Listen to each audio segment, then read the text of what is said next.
Okay, now we have the half log on the saw ready to get the first cut. Now, by passing it through the saw, if you had the split side down, you're going to notice there's a lot of splintering because of the inside core of the wood and the way it split. They will hook into your tabletop, your cutting edge, and it'll create a lot of problem with you, especially if you're working alone. What I choose to do in almost all cases is I'll put the bark side down because I have a nice smooth running surface and it's not going to cause me any grief if it jams up halfway through. This is a fairly light piece, so it won't be too difficult to work around. But normally I don't use wood this small because you don't get very much wood out of it by the time you cut the core out and get rid of the diagonal rings. So what we're going to do is we're going to try to pass this somewhere through off center so that the first board that we can probably cut off of it will be like so, before we have to take any pieces off to maintain perpendicular rings to the outside of the tree.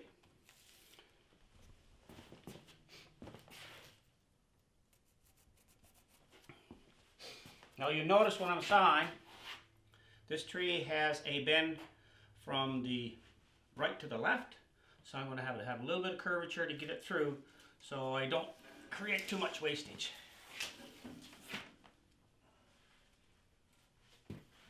Now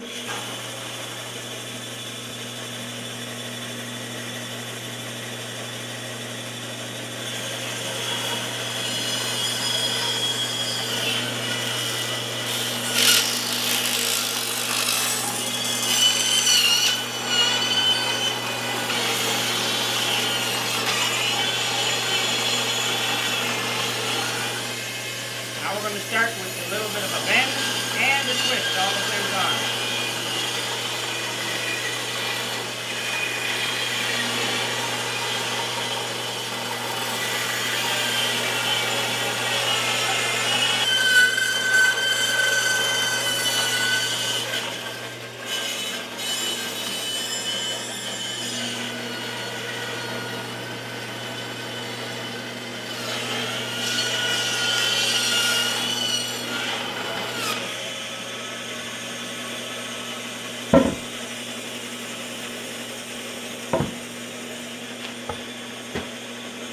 So this is the bigger portion we've had.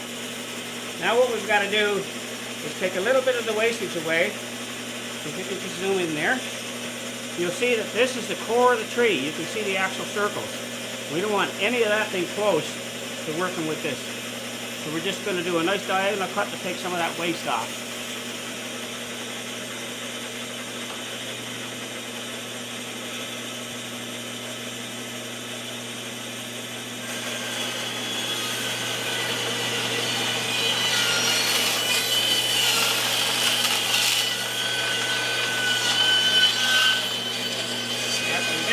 Careful taking off this, that you don't let the twist of the wood and the torque of the blade pull down so you'll snap the blade off. So guide it both times from both ends.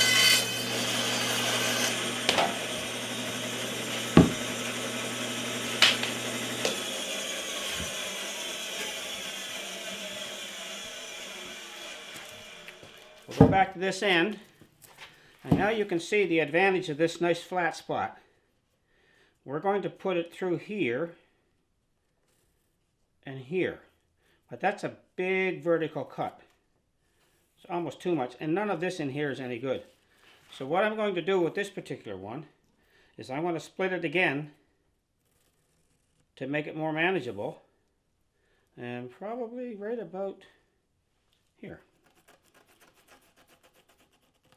So by splitting it here, you're going to see that if we take a little wedge out there, and that'll become waste, these rings are almost all perpendicular to the outside, as are these. So I'm going to get two boards here. If I come back to this other side, then I'm going to get two here. And this inside core piece, I'll probably take a little more waste, and I might get one little one. Now the little ones, that would be the components I would use for the smaller snowshoes, where those slats only have to be 7/8 or 3/4, And these other ones here, they're all going to finish off at 1 inch by 3/4. But we'll get the sizing down when we actually cut the slats. So right now I'm just going to split this one down through here and have a more manageable piece of wood to work with on the saw.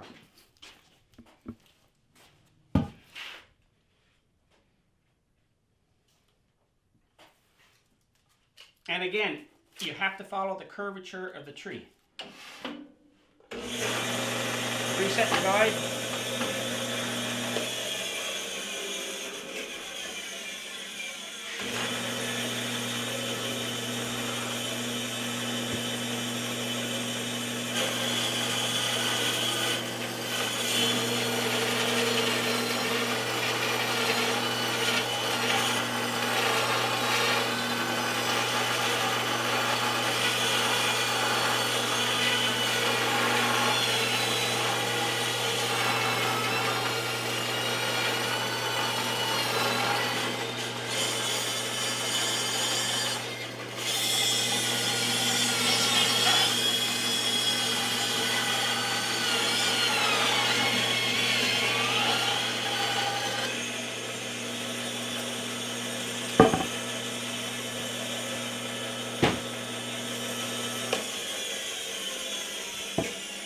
Now that we have this true edge, I'll proceed to cut 2 1-inch pieces from here. And then see whether the depth we're going to get is contingent on the other end too, because that one's a little bit smaller simply because of the way the tree's twisted and has a little bit of a bend in it. In this particular case, we're going to use a stop.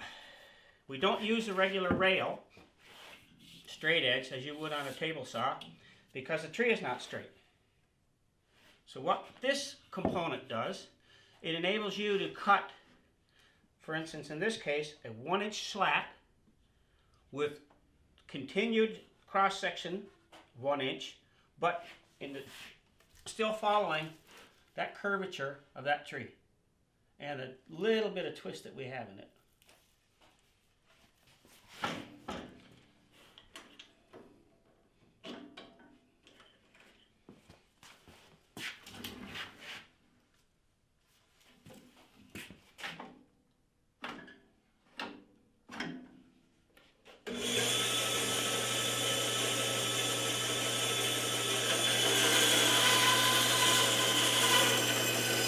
Always keep an inward pressure to the flat surface of your wood that's up against that rail.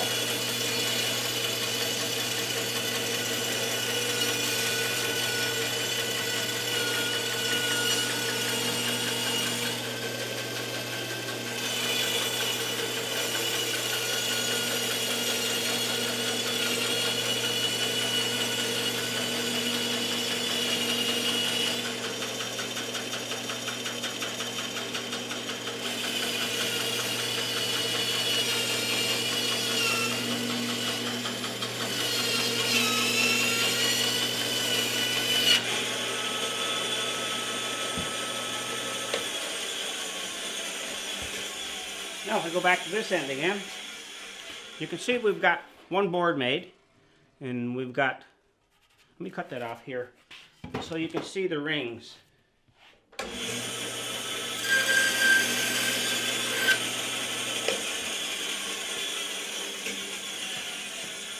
So now you can see that all these rings are still nice and perpendicular to the outside surface. That's going to be the trick to this wood bending. We'll get into removing the bark and making the cross sections of 3/4 inch thick after the fact. But now, I mentioned that we thought we were going to get 2 off of here.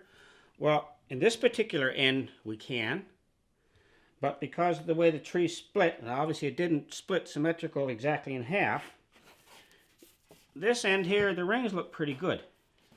But if we go back to the other end, we're going to find we got a lot less.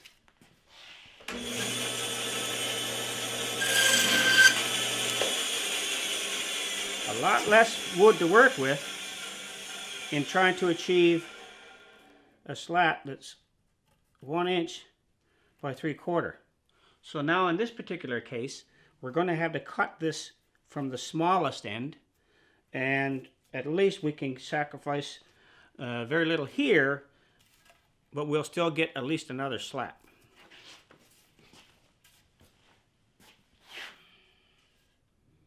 Where's the flat side?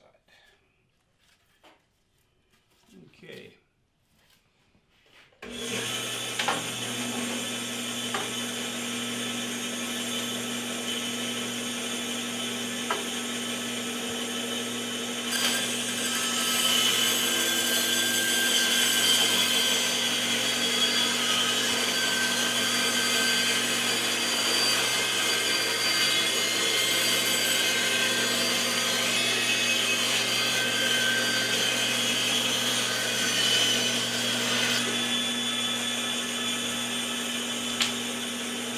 So from the small end, we have less than 3/4. So, but this could be the end that's going to be the taper anyway. So now we're going to pass it through the 1 inch. If it's not enough for one, we'll just make it for a smaller frame. But at least we can salvage some more from this little, what we consider normally would be a waste piece. So we reset the rail at 1 inch. Till the end of it.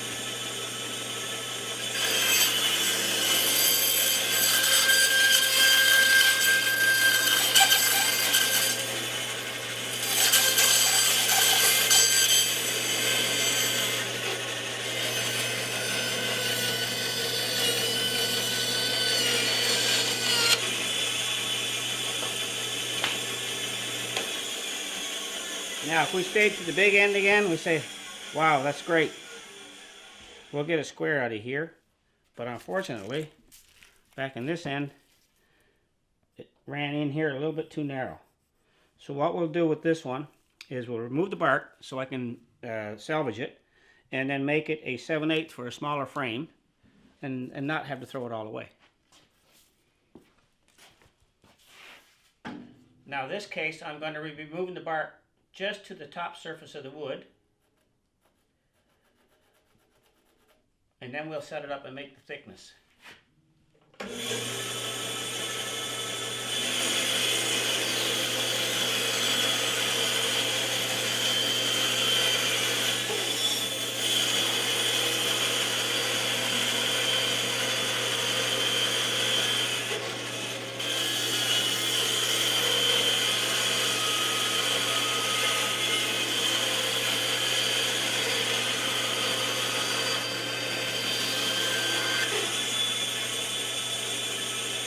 Now for this one, where I know it's going to be a smaller slat for a smaller set of frames, my thickness is 5/8.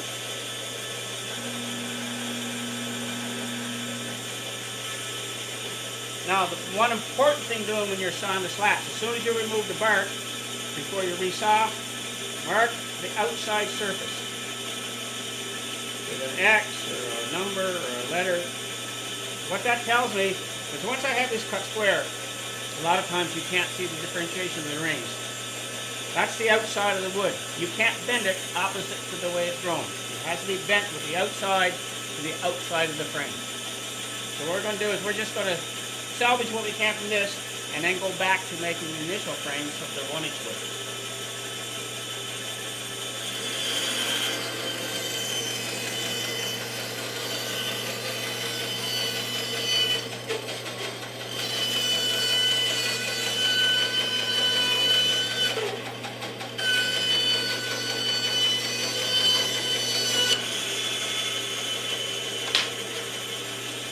Now, we've got a good cross-section on this end.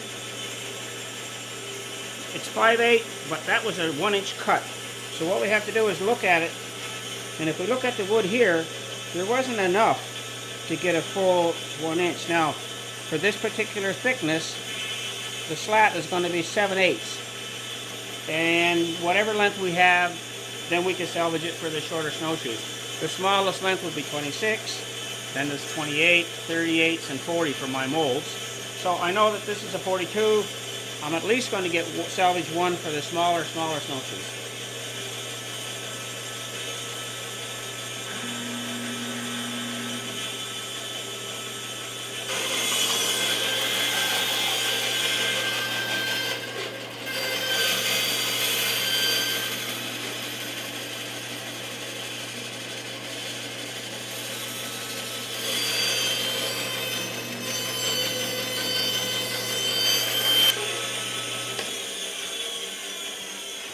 So this is all we can salvage from this particular one.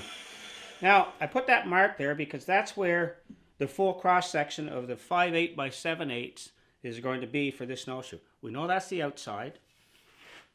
When you get in a situation where you have 20 or 30 of these, then it's going to be a big pile, and you need to be able to identify it.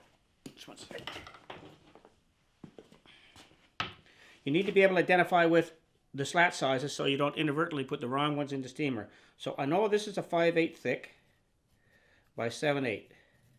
How much length we can salvage is depending on where we finally cut it, because even though it's a little thinner here than the back, we also have to cut the tapers in these when the slats are finished for the frames. So we can even make it just a little longer. So again, you might be able to use it for a bigger pair of snowshoes. Now we're going to put this one down, and we're going to take the first 1-inch board we've had, and we're just going to resaw that for a full-size frame by removing the bark. In this particular case here, we're probably going to get 2, maybe even 3 slats. And the one thing to remember, that the wood, even though it has a nice bend to it and a little bit of twist, the birch doesn't know it can't go straight. When we go with that in the steamer, and you'll see when we do the initial bending, once it's wet and the grain is sufficient to say we're going to get good bending, you can twist it as you're going on the mold, and then it's clamped so much for such a duration that it's going to maintain that true lines. But don't let the curve fool you. It'll work. Again, we're going to just remove the bark.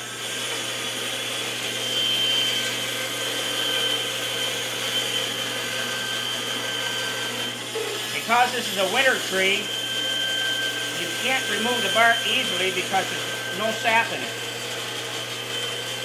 In the spring or summer, the bark would easily peel off with a tiny little bit of effort with a carpet knife.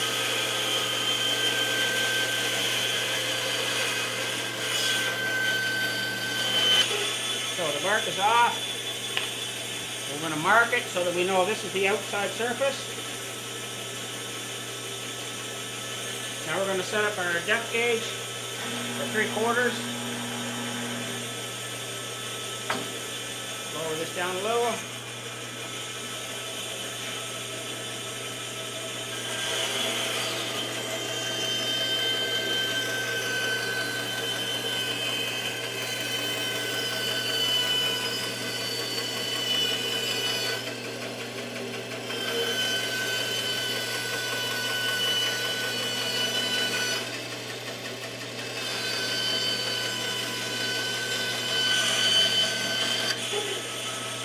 Now we have one good slat.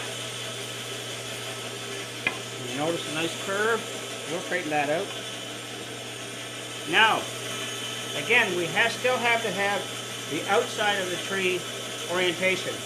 When you're doing a lot of steaming, you need to do a little recording of where the wood is coming from, what part of the tree, because if you get in to the middle of the tree and nothing wants to work, you don't want to waste your efforts. In this particular case, this is going to be the second one that I'm cutting from this board. So I'm going to mark it as a 2x and continuously on and through. If I got 3 deep, which is very lucky, I will get 3. Now in this particular case on this tree, we're probably only going to get 2, because right here, I alluded to earlier when we were splitting the tree, are those tiny, tiny little knots and the impact they have on it. You see there's a little knot there. And what happens around those is the rings compress. And they don't stay parallel to the growth of the tree. And the closer they get to the middle, the more compressed they are. That's not going to bend. That's going to break as soon as you try to. So I'm probably just going to get one more, and then this will be waste.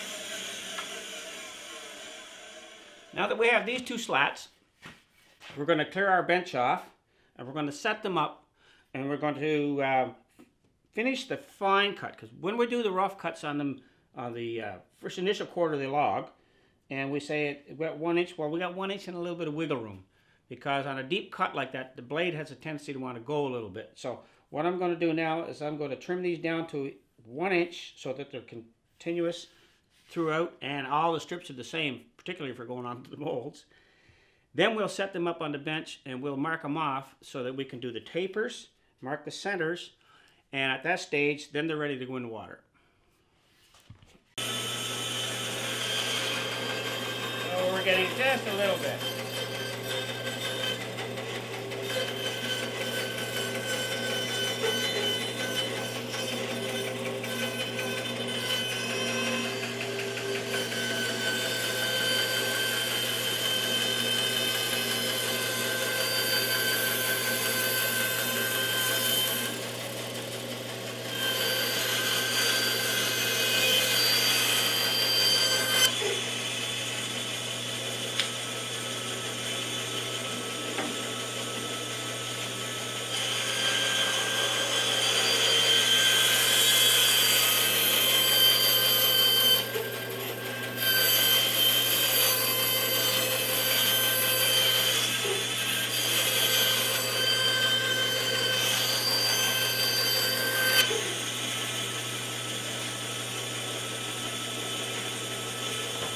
Now that we've got two 1 by 3/4 slats, we're going to reposition our bench and set up, and we'll proceed to the tapering and the center lines and get it ready for the finish on them before we put them in the steamer.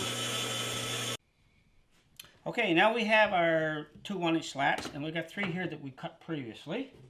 What we're trying to do now is find out where our taper is going to be for the joining of each timber to each other, and also which mold we're going to use. So in this particular case, this is one of my ladies' patterns. The centers can be probably 12 inches wide by about 24 inches once the snowshoe is assembled. And in this particular case here, this bottom slat that's going to go around here, I can use either 42s or 43s depending on the tree. It still works out that my beams will finish up on the top edges once it's steamed. So here, these 3 are previously done. What I need to do now is take a good old trusty ruler, and I know on each mold I have marked the sizing, which in these particular adult frames is always 1 inch by 3/4. In this particular case, it's a 12 inch lap. So I'm going to get my overall length of 42.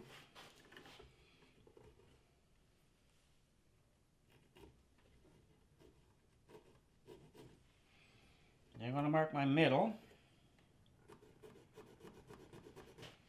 and I've got to mark the taper, which is 12 inches there and 12 inches there. Now, very important when you're doing up multiple slats is make sure you mark your center line, because you can inadvertently cut the wrong line if your slats are way too long and might mistake this one for the center, and then you're going to ruin the whole thing.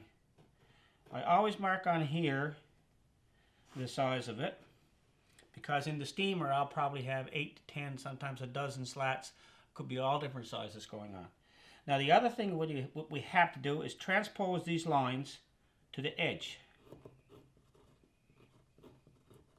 This one is the center line for your orientation when you're breaking the fibers on your leg after it comes out of the steamer. This one is the end of your taper. Now, the last mark is the excess. Just give it some kind of a mark so that you know, hey, I got to cut that guy out of there. Now, in this particular case, these came off the same tree. They got the same curvature. So it's pretty easy to transpose those marks to the second one.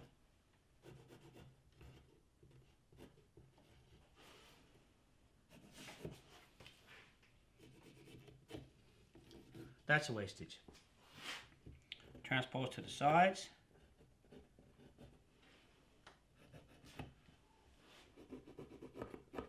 Now, the two cuts we have to make now are the tapers. But because this is a heavy beam and it's 3/4 thick, for the radius at the bottom, it's a lot tighter than the top. So we want to make it a little bit easier for the wood to bend. So we're probably going to pick about 3 inches on either side. And as we cut, and I don't normally mark this, I'll just follow, transition it by eye. We're just going to make this a little thinner.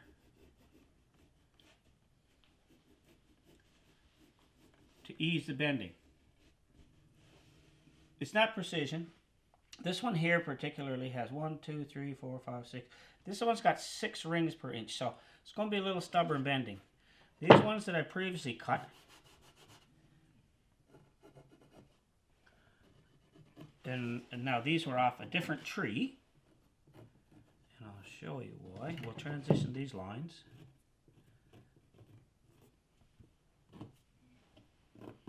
Now, this came off of a previous tree. This one has 4 rings an inch here. It's a lot straighter than this one. But by the time they're all steamed, they'll both, this will come in. You can't move this now because the birch is so hard. All you get is a little flex.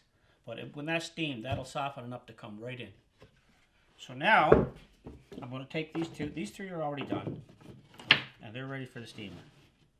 I'm going to take these 2. I'm going to cut off the excess wastage from this end. Then I'm going to take these transition lines and cut my taper. Now, the taper, we'll put our end line, is primarily going to be a straight line to there. What that does is when this one goes on the mold, closes up, when you taper the next portion for the top, you will see that, hey, we're still going to have the same cross-sectional area of wood, and that will be the lap or joint position where we'll sand and glue and then re-nail with some either aluminum or copper nails so they won't get any corrosion. So I'm just going to go over there and freehand these, take out that little bit there, and then they're ready to go into water.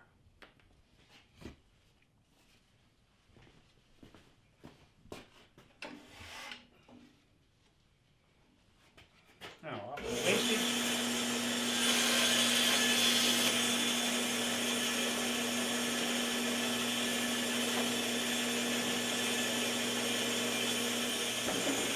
Now, if you can see this line here, this is where I want to come. I want to come and leave about 1/8 or a little more on this end and bring it to 0 here at this particular point.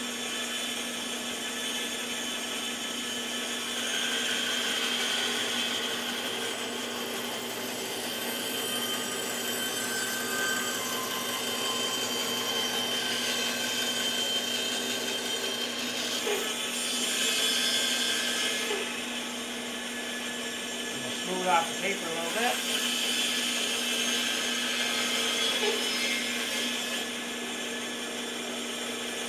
Now we're going to just decrease the cross section here right at the center point.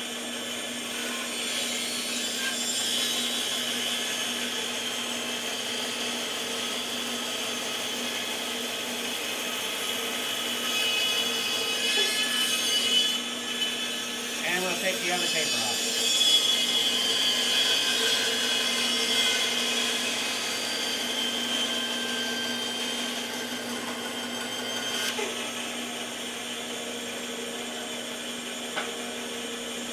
So, you look at it, pretty weird looking right now, but all this will be the lap for the second half. This will be the decrease in the cross section, so we hopefully get a good bend, and then this taper to the other side.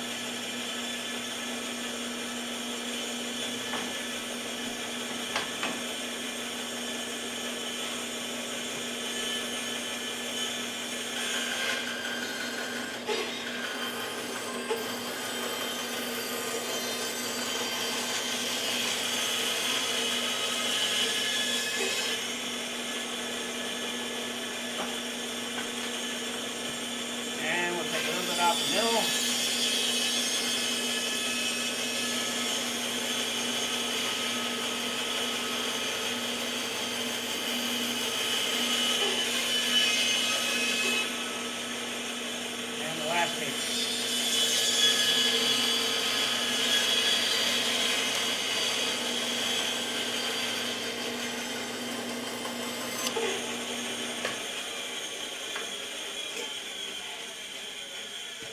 So now we have these two beams.